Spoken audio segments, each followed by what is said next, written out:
5, okay. And good evening, Storm Tracker 16 meteorologist John Hickey with you on your Friday night. Couple of things that we're watching here. We're trying to keep you up to date not only on this winter storm that's expected for Sunday night into Monday, also looking at some bitterly cold wind chills here tonight, as well as just some real cold temperatures too. So I want to briefly touch on that. We'll get into a little bit of what's going on with the storm and just kind of trying to keep you up to date and up to speed with what's going on here on your Friday night. So we jump to the maps, and I want to show you the latest with these wind chill advisories in effect for all of these highlighted counties. It's going to feel like it's anywhere between about 10 and 20 degrees below zero here tonight. The winds are whipping around. I mean, we've seen some sustained winds averaging about 15 miles an hour or so, and that's really going to sting when you're looking at the actual air temperature, which in some cases is already down to the single digits. Higher elevations there of Mansfield, already down to 5, down to 10 in New Milford, so you're not long for the single digits yourself. Now across some of our southern tier counties like Tower City, down through Schuylkill Haven, Saylorsburg in the low 20s. But you're going to be the last ones to kind of get to the absolute coldest of the air as the colder air continues to sag from north on down to the south. So you can anticipate some real cold temperatures tonight. Here's what it's going to be air temperature wise tomorrow. Okay, so this is a look at the high temperatures tomorrow. We're figuring generally some teens for highs, maybe some single digits across some of the higher elevations up through portions of the northern tier. And it's going to remain cold again for even your Saturday night into Sunday morning. So if you're maybe stepping out trying to do a little a football gandering for tomorrow night, maybe have a little gathering to check out the game, Bills, Pats. Well, maybe it's just me, I don't know. Single digits above and below zero for your Sunday morning as well. So a real cold stretch, no doubt about that. From there, we go to that winter storm. Okay, so winter storm watches were issued today from the National Weather Service offices that surround us, that cover our area, that's State College, Binghamton, and Mount Holly too. You'll notice the big void there. Luzerne, Montour, Columbia, Northumberland, Schuylkill, not under any kind of watch. Here's the situation, and you probably figured this out.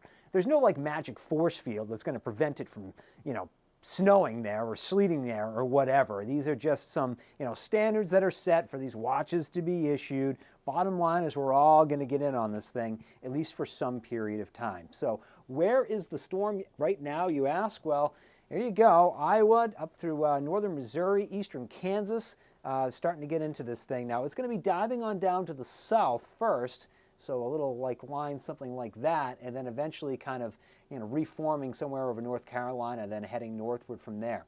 As we've been talking about, the track is going to be absolutely critical with this thing. Little wobbles either way are going to make a pretty big difference. Now, and maybe I'll just pop myself back up on screen for this before we kind of get into it. I know a lot of you are probably hoping, and we wish we could, give you that all-important snowfall totals map, right? How much is going to fall in my backyard.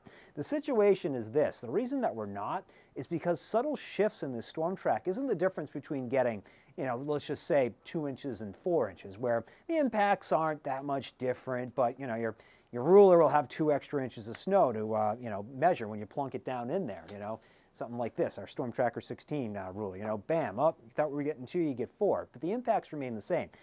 Track with this, is the difference between a couple of inches of snow and, a lot of inches of snow.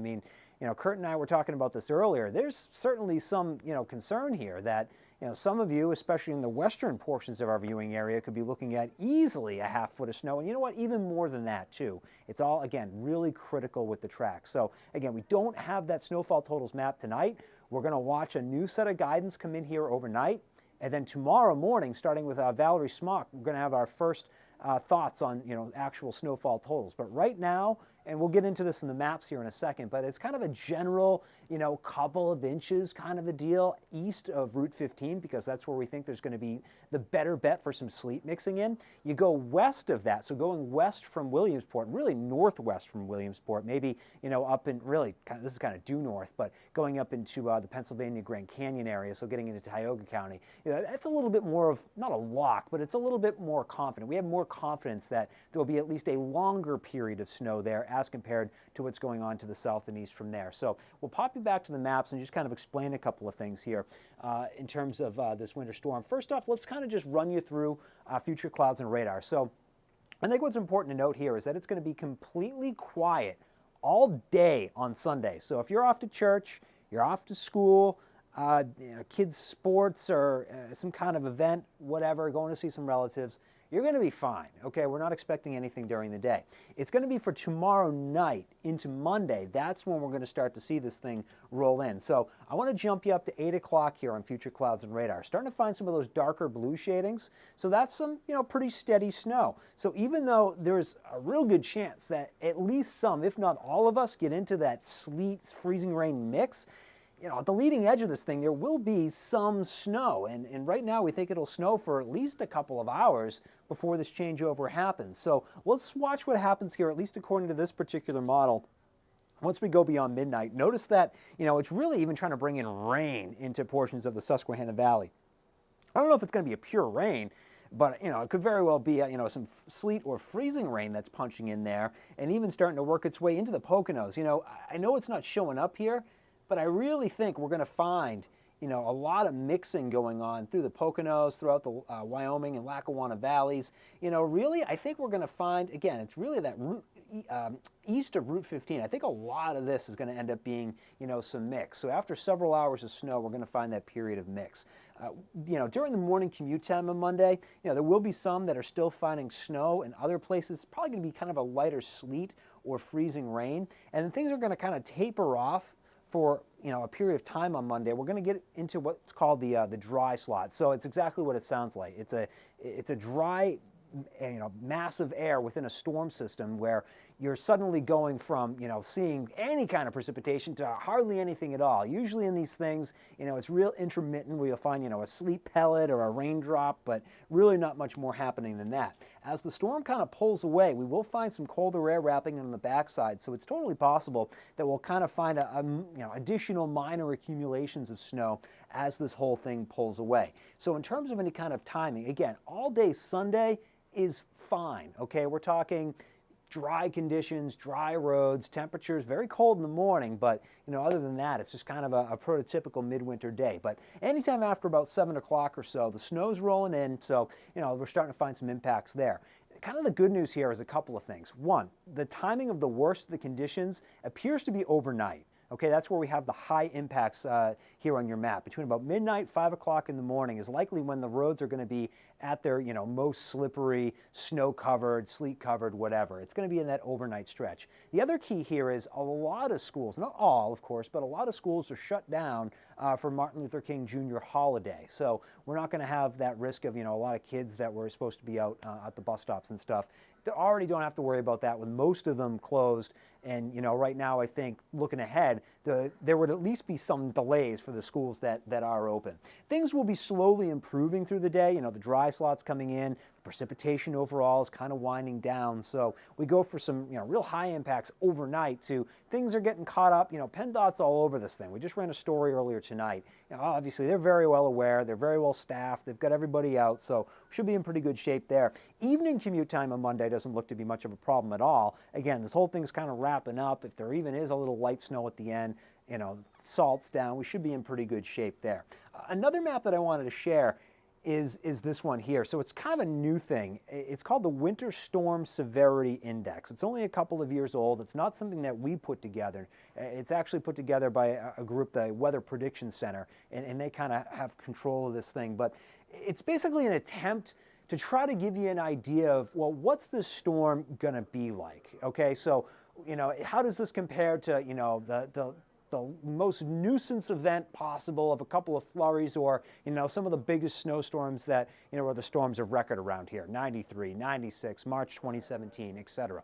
Where we find ourselves is kind of more towards the nuisance end of things and further away from the bigger side of things, right? So a lot of us are kind of looking at this event, what we'd call a level 2 out of 5, which is a lot of that yellow shading that you see. So that's, basically, you got to think about it. There is some impacts on the roads. You're probably pushing off plans or delaying them or at least allowing yourself some extra time. Those that are in that level 3 out of 5, again, that's going to be mainly for areas west of Route 15. It's a little bit more high impact because we think there's less mixing and there's going to be more snow. So there's a lot more for the crews to try to keep up with. The snowfall rates are going to stay high for a longer period of time before that transition over to some wintry mix takes place, if it does at all, that far west. So kind of to summarize this part of it, I do want to quickly touch on the winds too, and we're going to do that in a moment. So the snow is going to be arriving again between about 7 and 11 on Sunday evening. It will steadily snow for several hours at the very least, right? The further northwest you go, the more likely it is that you'll find a longer period of plain snow. But that transition over to sleet does look pretty likely, all right, especially for areas east of Route 15. And again, this is preliminary. I mean, some of the guidance that's coming in is really talking about, pushing this warm air much further west than that and making this more of a snowstorm out by, Erie and Buffalo and really not even much throughout a good chunk of Pennsylvania. So that's why, again, we don't have that snowfall totals map out yet because we want one more look at things here before we get locked in any kind of numbers. But in general, the further east you go, the lower the numbers are. I've put 6 on there, but really, I mean, for some, it could be just an inch or 2, okay?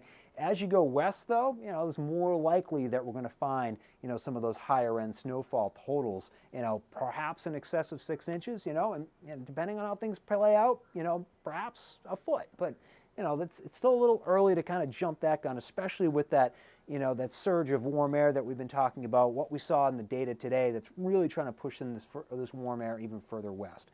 Quickly on the winds. So it will be quite windy in that high impact time frame, that midnight to 5 o'clock in the morning time frame. We're talking about sustained winds during that time, probably in order of like 20 or 25 miles an hour, especially over some of the higher terrain through the Poconos. We are also talking about those folks, those of you in the Poconos, higher elevations, looking at, more of a wintry mix too, because you're further east. So if that wintry mix falls more in the form of, let's say, freezing rain as opposed to sleet, and remember, freezing rain clings, sleet pings. That means that sleet bounces off and doesn't cling to things like power lines. Freezing rain does. So if we get that freezing rain and then we get these high winds that we're forecasting here, we're talking about a higher likelihood of finding some power outages. So certainly some concern with the wind too, and certainly at least some concern with the power outage threat as well. I mean, obviously it's very cold out here tonight, and kind of going beyond the storm doesn't look overly cold, but you don't want to be lost in the cold after a wintry bout like this. So we're gonna wrap this thing up here. If you want the latest forecast information, again, you can always find it at WNEP.com. You can find it on our app. We're streaming on Roku, Fire Stick, apps right through your smart TVs and stuff like that. So that's a good way to stay informed. Our social media pages as well, the WNEP weather page, our individual weather team member page. Those are, again, really great ways to stay on top of things. We're going to be on the TV side of things tonight, WNEP2 at 10, over on WNEP at 11 with the latest forecast. And again, Valerie's in tomorrow morning starting at 5 o'clock with Andy, and we're going to start to share our snowfall totals then. So hope you have a great night. Stay safe, stay warm, and we'll see you on air.